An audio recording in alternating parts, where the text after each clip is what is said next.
We're joined now by Dr. Jessica Tenenbaum, the chair of the 2013 Scientific Program Committee for Translational Bioinformatics, and Dr. Elmer Bernstam, the 2013 Scientific Program Committee chair for Clinical Research Informatics. Together, they make up the Joint Summits on Translational Sciences. Thank you both for joining us. Thank you.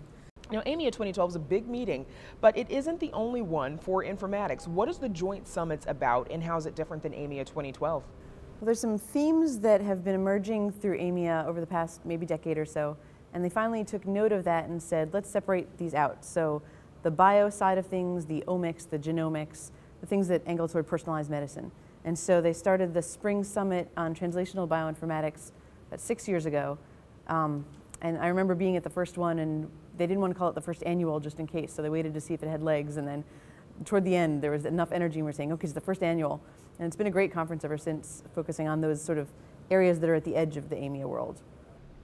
So these are two smaller meetings, more focused on translational bioinformatics and clinical research informatics. They're a little more intimate, purposefully kept smaller to allow people to interact a little more personally, a little more informally.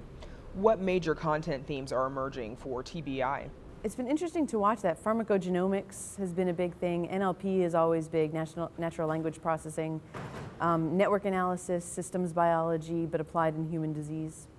Those, I would say, are the main themes. And what major content themes are emerging for CRI? So for CRI, I think as we get more and more clinical data in electronic form, we want to make use of it for clinical research, and how to do that turns out to be very interesting to a lot of people, and poses many difficult scientific challenges. What should informaticians look forward to with the 2013 summit in San Francisco next March? We're doing a bunch of things different. So we've talked about the fact that for your science, we're going to keep science quality really high, but we can get science quality online. Disseminating information is easy. So things about a summit that make you want to fly all the way across the country to a conference. Networking opportunities, panels, discussions, mock reviews and tutorials for students and for anyone writing a grant. So some exciting things that are going to be a little different and worth the trip. Trying to get people to summarize some of the main advances, some of the senior leaders in the field. We're also hoping that people will find San Francisco attractive, and that's not a bad place to fly to. Okay, Drs. Tenenbaum and Bernstam, thank you both for joining us. Thanks for having us. Thank you.